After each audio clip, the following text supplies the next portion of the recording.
How about Tommy in Newport News? Hey, Matt. Hey, Tommy, Hi, Matt. how are you doing? Can you hear me? Yes. Can you hear me? All right, hey. I'm doing well. I'm just calling about the authorship of Matthew. Last week you mentioned that Matthew is anonymous, and I just want to note for you that Tacitus's annals are also anonymous.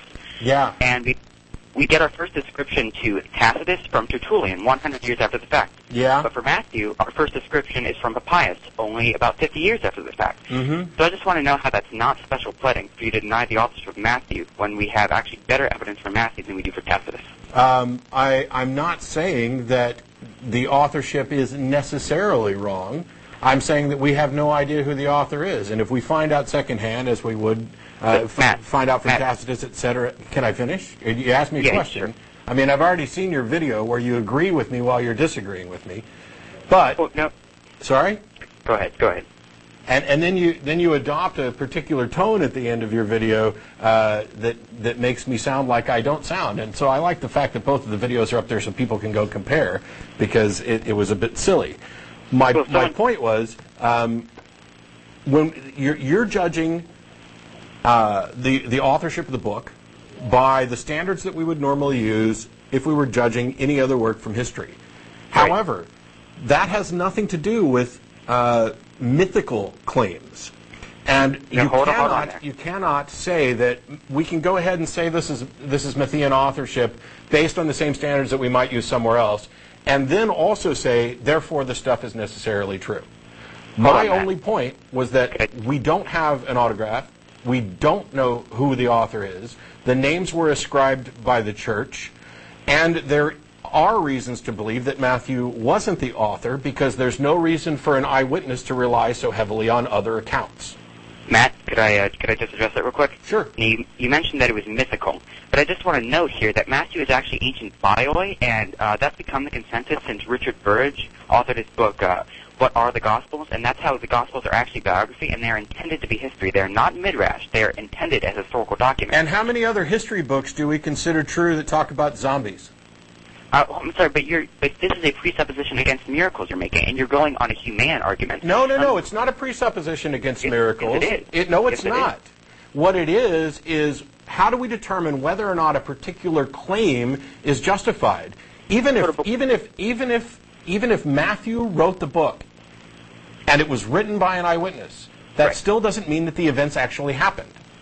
Hold on, Matt. You said even if it was written by an eyewitness, that doesn't mean it actually happened. But here, I think, why doesn't it mean it happened? Because it mentioned zombies, quote unquote. Yes. But yeah, I know you said that. But you deny Christianity. Stop. There are people living today who you can walk over and go talk to, who will tell you about their experience of being abducted by aliens. Would you believe them? Now, I've actually investigated this because... Would you believe them? Can I finish, please?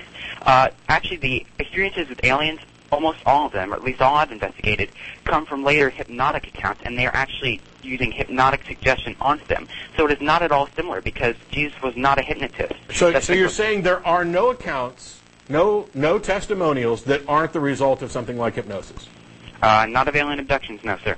Okay, well, I'm sorry, but you're just wrong. You're making yet another broad-based claim that there are no one of these. You've done this several times. I mean, examples to the contrary, though.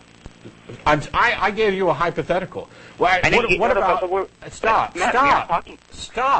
What about all of the other claims of other religions that claim miracles? Do you believe them as well? No, sir, because the evidence is totally different. Now, you might refer to... No, the evidence is not different. Could you provide me an example?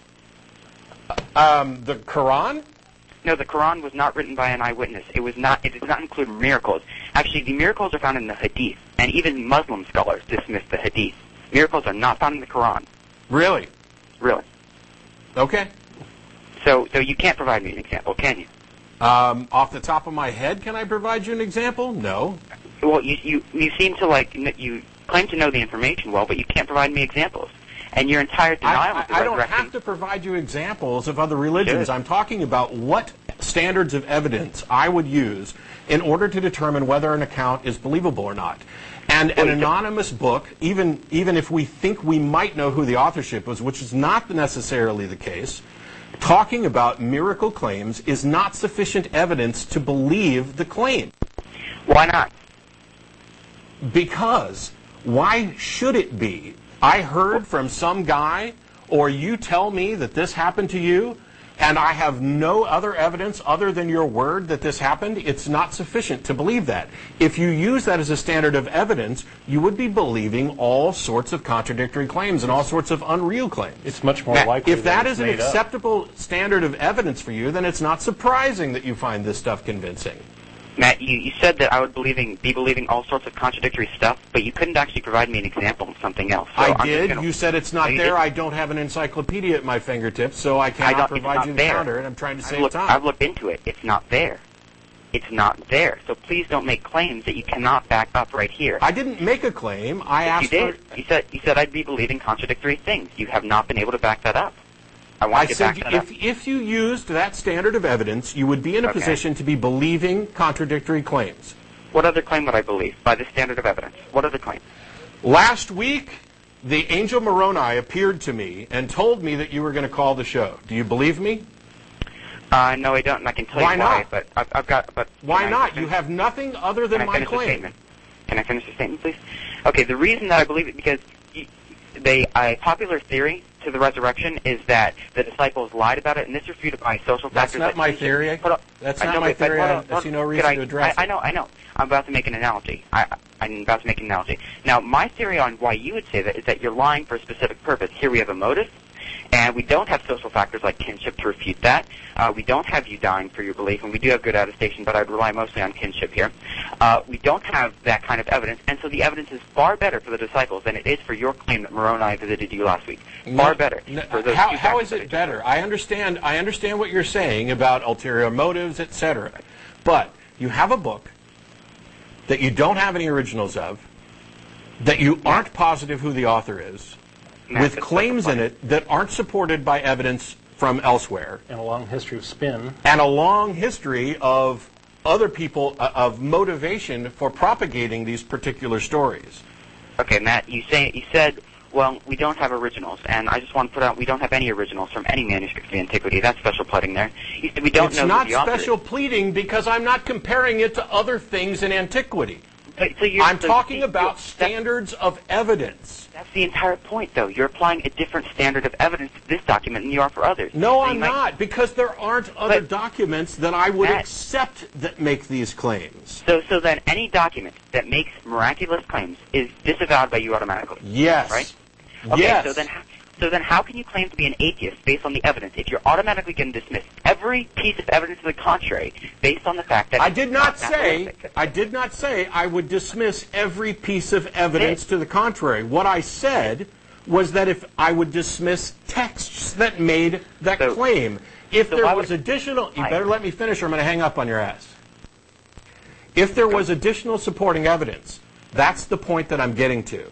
Is how do we go about establishing whether or not a claim is supported by sufficient evidence to justify accepting the claim. Text alone, whether it's from an eyewitness or a purported eyewitness or somebody who knew an eyewitness, is not sufficient evidence for me and for, I don't know, a court of law or science or pretty much anybody who's not willing to believe anything they read. Text alone is not sufficient. If there were additional evidence that went along with it, that is worth considering. However, extraordinary claims require extraordinary evidence. If you tell me that your name is Tommy, I'm willing to accept that on face value with no other evidence required because, for one thing, it doesn't matter. It doesn't matter if your name is Bill or Steve or whatever. It makes no difference to me.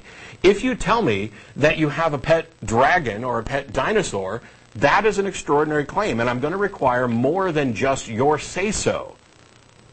That's what I'm talking about as a standard of evidence. You put words into my mouth saying that I was willing to dismiss all evidence, and that's not the case. I dismissed a specific type of evidence as insufficient to supporting the claim on its own. Yes. It seems to be done, so I'll address it. Okay, you said, well, it's not extraordinary evidence, and you say it's not textual evidence isn't extraordinary, but I say it is extraordinary. It's a totally subjective criterion. You can make extraordinary mean anything you want it to mean, and then dismiss any type of evidence you want to dismiss. That's why philosophers, modern philosophers, do not use ecri, extraordinary claims require extraordinary